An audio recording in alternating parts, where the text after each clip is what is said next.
Hello friends, welcome to back my YouTube channel. Friends, আপনারা অনেকেই প্রশ্ন করেছেন যে ঐক্যশ্রী স্কলারশিপের স্ট্যাটাস চেক করা যাচ্ছে না বা কোনো কিছু কাজ করা যাচ্ছে না কেন। তো ফ্রেন্ডস, আপনারা যখন ঐক্যশ্রী স্কলারশিপ পোর্টালে আসবেন তখন কিন্তু ঠিক এরকম দেখাচ্ছে আপনাদের your connection is not private. তো অর্থাৎ কিন্তু আপনারা চেক করতে পারবেন না। তো আপনারা যখন একটু ব্যাকে যাবেন কিন্তু এখানে লিখে দেওয়া রয়েছে Aikyashree portal under maintenance form 11/5/2022 থেকে 20/5/2022 পর্যন্ত কিন্তু কোনো কাজ হবে না।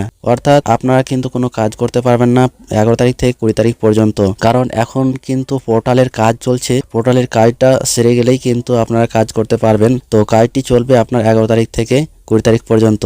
অনেকের কিন্তু অনেক সমস্যা রয়েছে, তো সেই সমস্যাগুলো কিন্তু আপনারা 20 তারিখের পরেই সমাধান করতে পারবেন। যেমন invalid bank account not found, bank details re-upload, load generation file load generation দিয়েছে কিন্তু টাকা পাচ্ছেন না, তারপর ওয়েটিং ফর লোড জেনারেশন, তারপরে ব্যাংকের খাতা আপলোড করা হয়েছে কিন্তু টাকা পাননি, ইনভ্যালিড সার্চ নো অ্যাকাউন্ট। এরকম যদি সমস্যা থাকে তাহলে এই সমস্যাগুলো নিয়ে আপনাকে ইনস্টিটিউটে যেতে হবে এবং ইনস্টিটিউট থেকে কিন্তু আপনাদের সমস্যার সমাধান করে দেওয়া হবে। তো এটা কিন্তু আপনাকে 20 তারিখের পরেই করতে হবে, তাহলে সমস্যার সমাধান হয়ে যাবে। তো এই ছিল আজকের ভিডিওটি কেমন লাগলো অবশ্যই কমেন্ট করে জানাবেন। ভিডিওটি সবাইকে শেয়ার করে দিবেন। Thank you.